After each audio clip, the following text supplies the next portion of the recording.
Murs de roses, pivoines nitaux, cornouillers à fleurs, autant de merveilles de la nature actuellement en pleine floraison au Jardin des Faïenciers, mais que vous ne pouvez pas venir observer car le site est aujourd'hui fermé au public.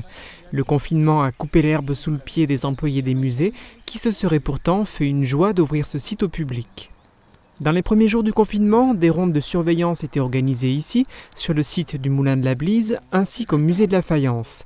Les membres de l'équipe des musées s'assuraient ainsi que tout allait bien. Un jardinier a ensuite travaillé pendant 15 jours avant qu'un autre le relaie pour la même durée. Désormais, 2 équipes travaillent sur le site, une le matin, l'autre l'après-midi. On est beaucoup moins présent sur le terrain, donc on a dû vraiment prioriser les tâches, vraiment s'attaquer à ce qui était vraiment prioritaire. Par exemple, on a déjà subi une attaque de pyrale, du buis, on a une grosse collection de buis. Donc là, il a fallu tout de suite intervenir, sinon nos buis auraient été complètement effeuillés. Un être inattendu est venu aider les jardiniers plus qu'il ne les a embêtés. La nature ayant horreur du vide, on a pu constater quand on a nettoyé à nouveau nos massifs qu'on nous avait aidé à tailler les rosiers. Alors ce n'était pas un jardinier, mais c'était une grosse bête à poil puisque c'était un très beau chevreuil.